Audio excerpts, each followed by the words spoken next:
I'm Dillan Park from Eldorado Park. Yeah. I'm an actor and and I'm a part-time forex trader. So yeah, many people don't know this.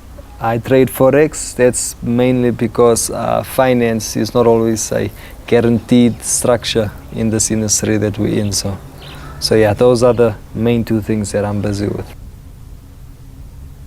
Nah, I discovered it in high school, man. Yeah, because I did drama in high school. I attended Vinay College. So from standard 8 to matric, you're allowed to choose whichever subject you want. So I chose drama. So yeah, that's how I discovered it, doing acting in high school. I would. Especially if they have the talent, especially if they have the determination and persistence. I know they'll make it, because this industry demands you to be always on your toes. It demands you to be on point. So yeah, I would encourage, but I would also advise them to have a backup plan. Yeah. If not backup, then on the side plan. Maybe if they can own businesses, if they can do side jobs like what I'm doing at forex and things.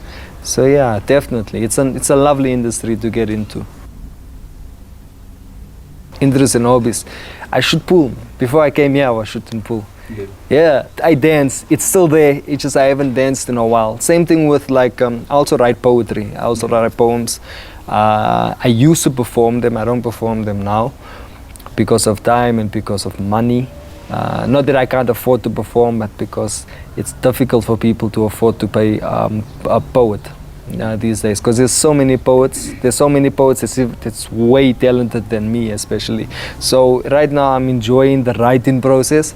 I'm enjoying the reading process. I play chess as well and soccer. So those are my other hobbies.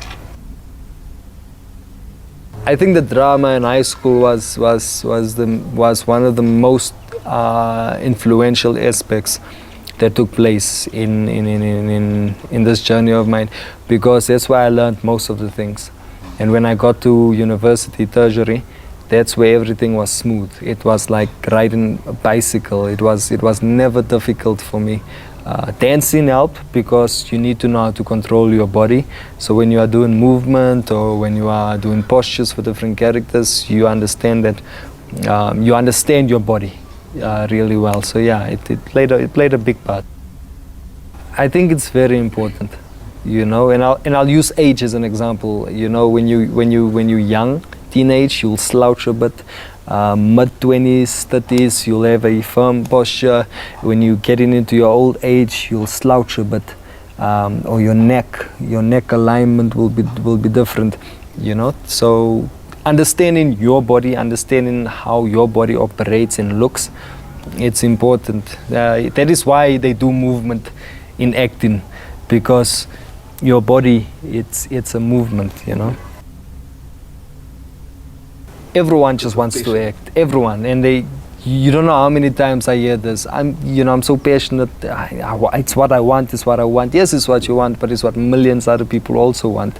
And it's not to say they're wrong for wanting it. It's not to say they're wrong for having a passion. They're absolutely correct, but they need to have the determination. They need to have the consistency. They need to be persistent, because it's a tough game. It's tooth and nail.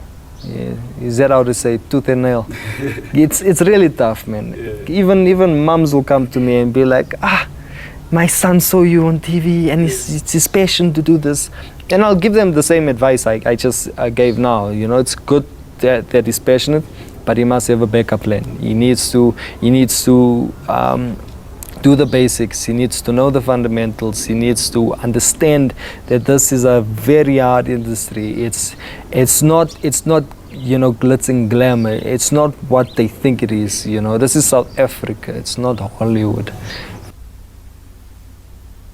I did liquid fruit and some Pick and Pay ads, and they'll be like, it's liquid fruit or something like that, And then when Seven Dillan, because I did some soapies as well, Isidingo and Generations, but I think Seven Dillan is where most people know me from now, especially people that are like TV watchers, that are like soapy watchers, especially Seven Dillan.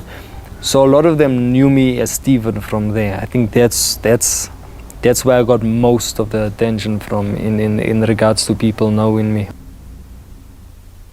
How do I phrase this? So I had to have kissing scenes with Vanessa, Ingrid, and her husband is Denver. He's a director, and the awkward. It wasn't that awkward, but it was awkward in like a split second of the moment.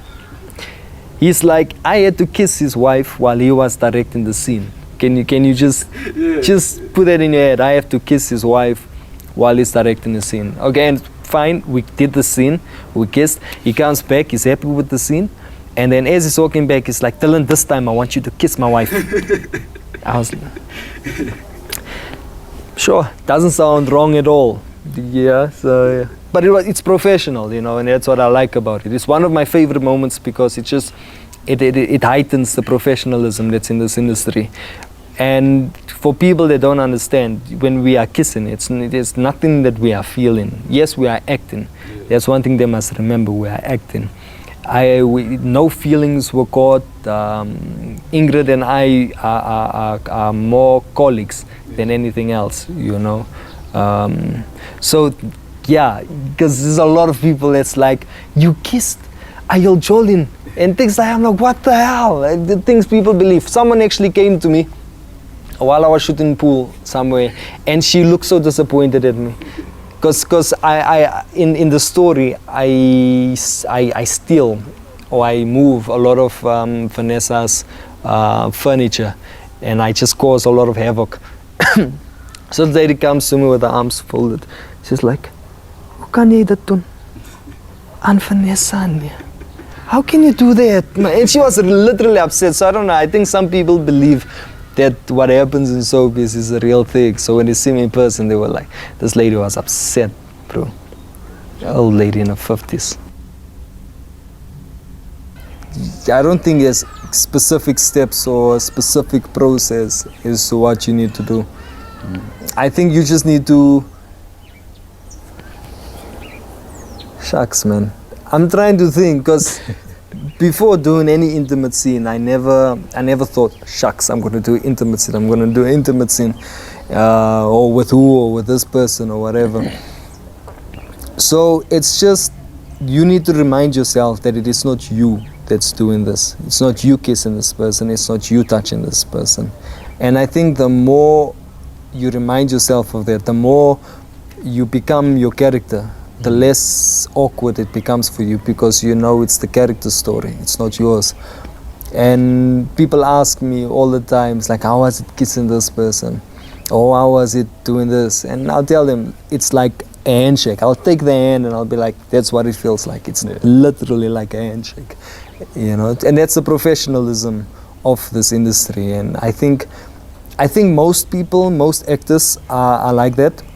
Whereas with intimate scenes, they don't take it too personal or too hard. That the next day they're in love with the character they were playing with. I'm trying to find the right word to phrase it.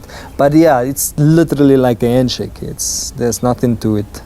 Especially sex scenes. Yes. Even if you're naked or whatever, I've done sex scenes before. And it's not awkward. Yeah. It's awkward if you make it awkward. The more you and your co-actor remind yourself that it's the characters that's doing these things, the less awkward it becomes. No, I was never ever completely naked. But who I was starting with, she was completely naked. So don't you lose focus? No, not really. Not really. So you understand the concept of business and pleasure. Yeah. Business. It's not pleasure being mixed with business, even though it does look pleasurable. It's strictly business, man. I mean, again, like I said, the fact that it's the character that's doing these things and not you makes it so much easier to convey it to the audience. So in that regard, it's just whoa, my hands are up. It wasn't me, It was all performance. I don't write the scripts. Even though it's me on the screen, it's not me, it's the character. And it's just one instance, man. I don't think there's many. I think she's the one in the millions of South Africans that watch TV that would actually believe what happens in soapies happens in real life. You know, it's like believing wrestling is real. Yeah. You get some people that still believe wrestling is real and it's not scripted. You don't believe it's real, right? It's not real. It's real. What's wrong with you? I mean, it's not real. It's not real. It's scripted. Yeah. So in that regard, man, it's just like, hey, ask his auntie, you know, and you laugh about it, you know. And I mean, there's and then connecting with them on stage, because I used to do poetry. So what I like to do is involve them in the poems. You know, that's how I connect with them in poetry. In theater, how you connect with them is through your energy. You know, so there's a sort of energy you give the audience, and they relate here and there. And how I feel I connect with them on screen is the characters I put up are the characters I see in my everyday life. So who I'm portraying are the people I see, are the audiences. So it's to show that as much as what it's me on screen, it's also them that they are looking at. So yeah, that's how I feel like I connect. I love it, man. It's a love-hate relationship, because you go to so many, and you just need to remind yourself that if you don't get this one, go for the next. You know, keep your head up. Yeah, I like it. It's fun. It is fun, especially when you see the other actors that's in the auditions. You're like, oh shucks, I'm here with this person. It's nice. Yeah. Have you had an awkward experience during an audition? I don't know. I can't. If I have, I can't recall, but I don't think so. I'm thinking. Maybe you're just awkward. I don't know.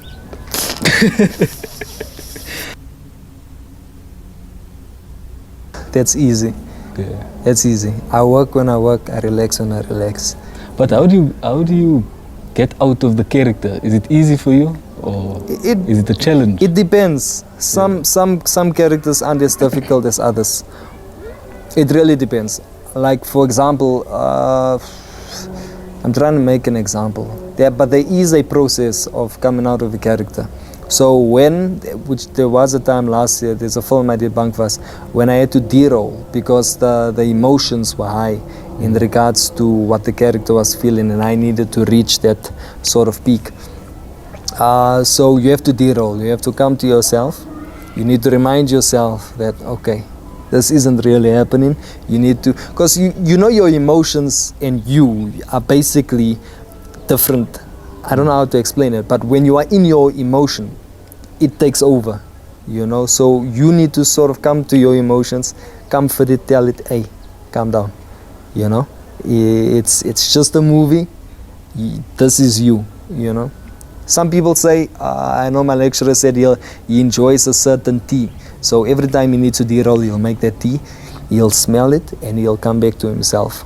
So he has to remind himself of who he is. Yeah, God, not really. Basically, yeah. Because sometimes you take that with you, you know. You take that with you. I know myself, I happen to take it with me a few times, and I'll come home and I'll be just sad. I'll just be exhausted. And I haven't done much. I've just been acting, and I remind myself, shucks, I didn't de-roll. I didn't come back to myself. Yeah. Is it something that has been trained for years, or yeah, do you just wake up and say, nah, today I'll de-roll? Because I know people do method acting. Yeah. And have you done something like that? Yeah, I've done method acting. I almost slept in the streets because I was so deep into it. I play this character called Busman from a play called Busman and Liana. Yeah. I don't know do you know of it? Are you familiar with it? So it's hobos, basically. Hobos. Think hobo life. Yeah. So yeah, they move from township to township. They sleep on the streets. They look for shacks. They build shacks wherever they find. So I wanted to build myself something behind a place called Jamila Center. Do you know it? Of course. I was, If I you're was, from I elders, was, you know. I was so close. I was so close to sleeping on the other side. Yeah. Yeah, because of a scene I wanted to shoot. But then I was like, it's not worth it. Let me just, because I did a lot of the method acting. I was drinking because it's drunkard. Every day I'd have a sip. So there's a technique I use with a little alcohol. Like this much alcohol, I can get you drunk as if you had a whole bottle. Just because you can control your mind. Yeah. You can manipulate your mind. You can convince it, hey, you are drunk. Yeah. And I promise you, every night I was drunk without drinking much because I was getting into the character like that. I was drinking the alcohol. I was wearing the clothes. I bought clothes from a hobo guy. Like, give me your pants, give me your shirt. Weren't your family worried about you? They were, though. They're like, how can you buy this? And it was stinking. I'm like, I'm gonna wear it. It's how I smell. It's how the character smells. And I'd get into it. So when we did, it's really nice. You'll see it. I'll show you the video. I'll show you the footage, or if you want it for whatever. Yeah. So yeah, we did that. That was my favorite scenes that I did method acting, where I involved method acting. And de-rolling, you need to come to yourself. A lot of the times after I do a scene where I had to involve method acting, a lot of the times afterwards, sometimes we'd want to go out or chill. I'd be like, nah.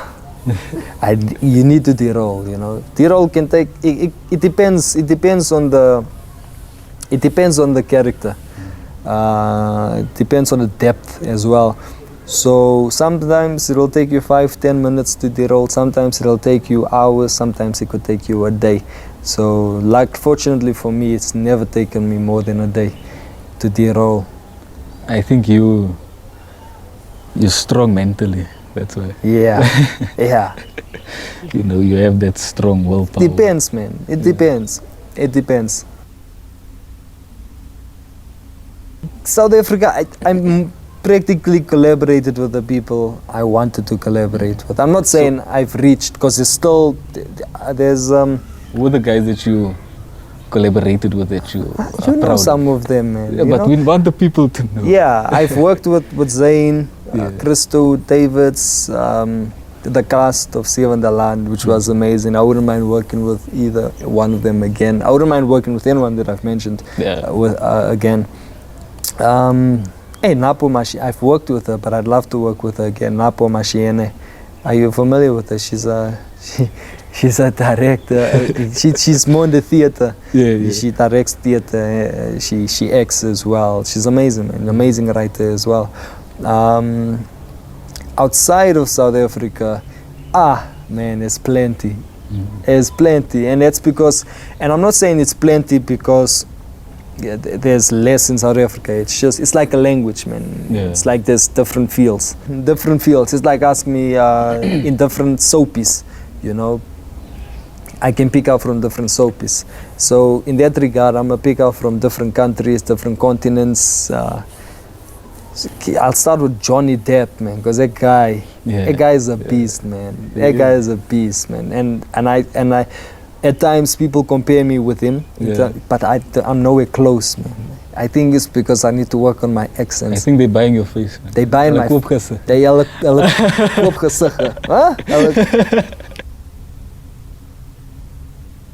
There's less jobs for coloureds, if we're being honest. And it's not because we're coloureds that we're not getting jobs. It is, but it's not because of our colour. It's mainly because the population is populated with the more, obviously more black people. If you look at it, it's black, white, coloureds. Coloured people will always say, don't apply for this because they'll always take black people first. Yeah. They'll always take. I don't know about anything. I know about my industry. Let me put it like this. You can count on one hand how many colored soapies there are. Yeah. And you can count on both your hands and feet how many soapies there are for black people. Yeah. And that's because how many official languages do we have? How many do we have? I think we should have 12 by now, but we have. It is. I thought you were going to say 11. But yes, and majority of those languages are spoken by black people. Yeah. Now, if you have to think about it, there are soapies, and each soapie has different languages. So if you look at it, there should be 12 soapies, 12 different soapies that accommodates 12 different languages. Yeah. And fortunately, for the country, there are more than 2 soapies for each language, and that is why there's more soapies that accommodate black people, is because of the languages. For coloureds, we speak Afrikaans and English and slang Afrikaans, and then you got the white Afrikaans. I don't know if that makes sense, but the white Afrikaans is your Binnenlanders, you know, and things like that. So there's a very small margin for coloureds to work around. That is why it's so much more difficult for coloureds to get jobs. But if you want to know how to be an actor and still live freely, or if you want to be able to get into the acting industry, people must talk to people like myself who are doing it and be like, listen, if you're going to do this, you need to be consistent so that you can be successful. Because it's not just soapies where you can make money. It's not just TV series or films. There's commercials as well, man. You can write your own work and you can produce it. You can apply for fundings. You can raise your own money. There's a lot of things. It's just that people will always want the easy way. Especially coloureds will be like, there's no jobs for us, no jobs for us. It's there. You just need to make it. You need to make it. Yes, there is a disadvantage to being a coloured, in South Africa as an actor, as a performer. But at the same time, it's not an excuse. There's always a way. And I also encourage people to do things independently. But like you said, it's challenging because you need to apply for funding, you need to pitch for it, so there's a whole process. It's not just waking up and going there like, I want money. It doesn't work. You need to, example, if you're applying for funding for a film or series, you need to have your pilot, you need to have your plot, you need to have you need to have a summary, you need to have your characters, you need to have everything to the T. You know, camera angles and all that. I'm guessing you're taking a stereotype route to it, that they stereotype us as gangsters. I want to know what you think about it. I'm not saying that. I don't know, man. I don't know how to answer that. I do feel like it is stereotypical to cast a coloured as a gangster. But at the same time, you need to look at the dynamics of the film. You need to look at the concept of the film. So, example, if it is a all-black film, and the only coloured that's in there is a gangster, or the only gangster that's in there is a coloured, then yes, you can be like, yeah, it's pretty stereotypical. But if you're in a coloured neighborhood and there's black gangsters, coloured gangsters, I'm thinking of everything except the right thing. And you see, it makes sense. Yeah. And it's not to say they've been stereotypical, but it is to say that, okay, yeah. It makes sense for the story. It makes sense for the story. Yeah. It's relevant. So you look at the relevance. You know, it can be stereotypical, but it depends on how you're looking at it. Have you played any gangster roles? Yeah. Are most of your roles gangster? You see, so that's not, or maybe it's because I'm a diverse actor, where I can play a charming character, I can play a business, I can play a gangster. Chameleon. I'm a chameleon. Yeah. And I also think that, like you were saying, those roles it makes sense for the story. So I don't mind people playing or portraying that role. Yeah. As long as we're not celebrating it, you understand? Yeah. We're not celebrating gangsterism and all of those things to do with colored people, drunkenness and... Yeah.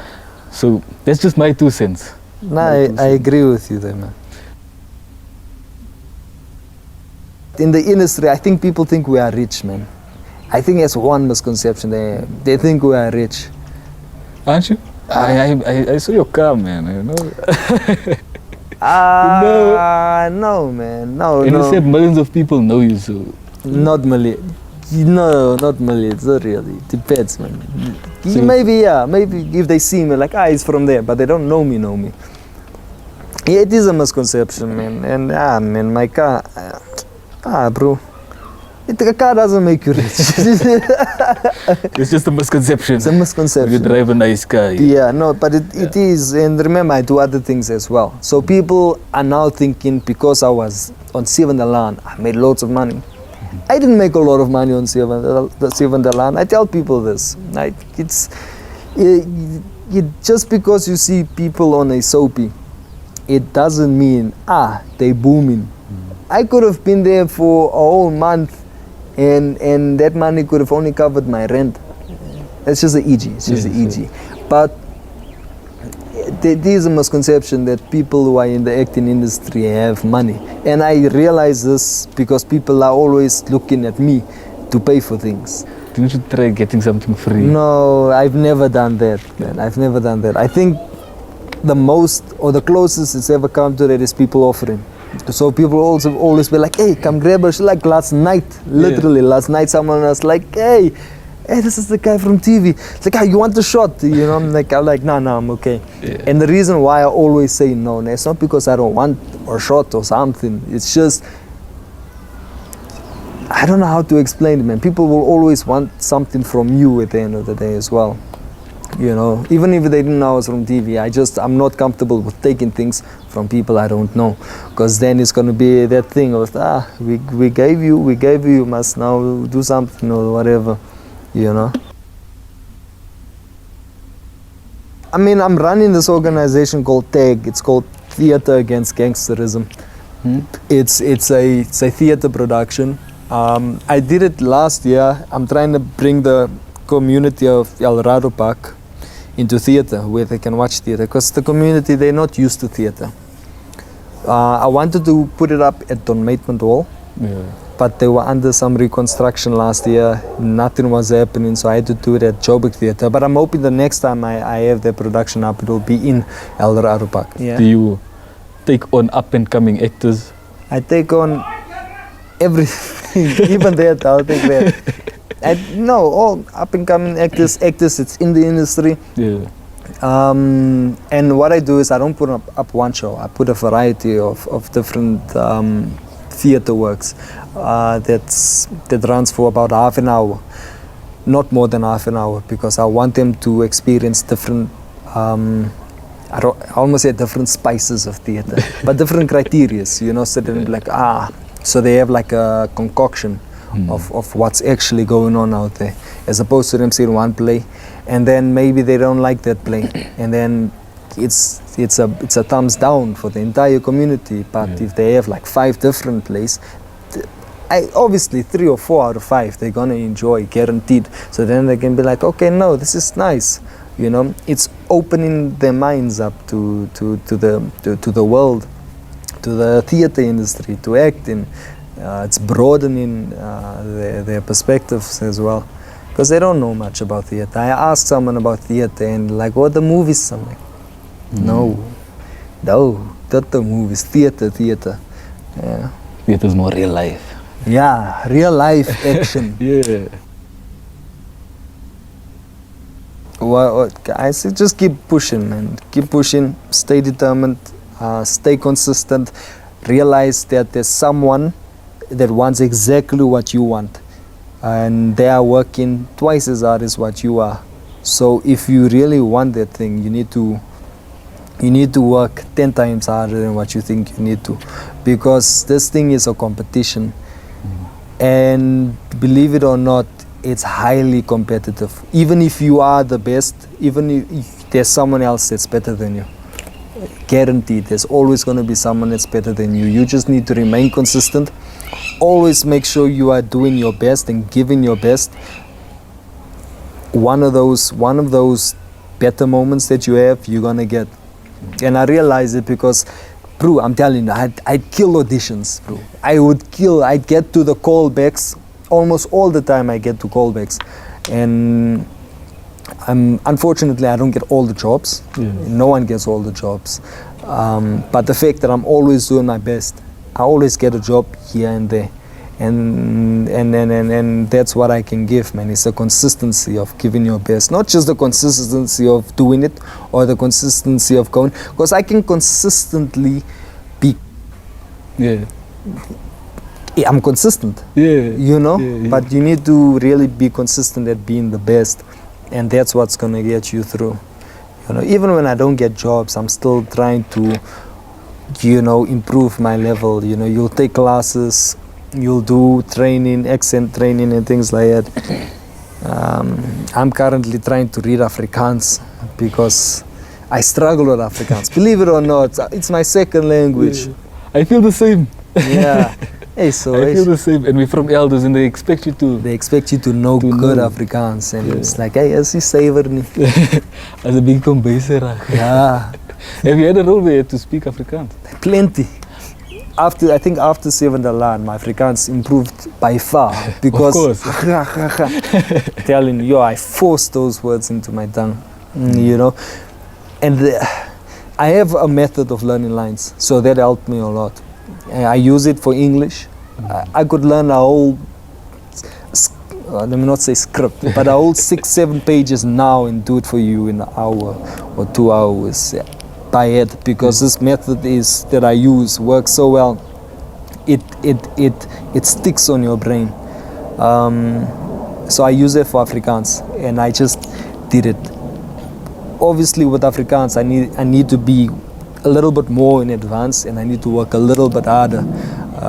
But once I get it on, it's.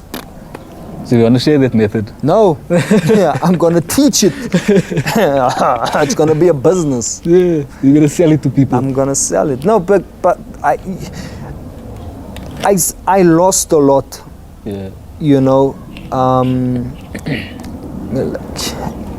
sort of developing this method as well. I had to go through so much different training to acquire this knowledge, and. Yeah, some people would be like, why don't you give back, man? Yeah. I'm like, I must give back. No one gave me, you know. The people that's gonna really want to know these methods and things, they're gonna have to, you know, because at the same time, I don't want to disrespect myself in saying that I work so hard just to give it off like that. No. I'll write a book and they can buy the book. Yeah, that's fair enough. It's fair enough. That's fair enough. I'll give workshops. I'll do all the shenanigans. And I think people should be looking forward to to that. It means what it says right there. You need to trust the process. Yeah. And it's easier said than done, trust in the process. But I mentioned this, I think, twice already. But if you're going to trust the process, it means that you trust in the process, that there's an outcome, even though the outcome is not there, the outcome is not clear, you know. And that's what it means, trust the process. The outcome is in the process. So you need to remain consistent. You need to be determined. You need to be persistent. You need to know exactly what it is you are doing and why you are doing it, so that when the time comes for you to execute, you trusted the process, now you are ready, you know. So it can go either way. You just need to trust that the outcome is going to be there and you need to be ready for it. So yeah, that's my take on trust in the process. Thank you so much for your time, man. Thank you for having me. Really appreciate it. Trust the process is on your shirt. Of course. Is that why you're asking? Cut.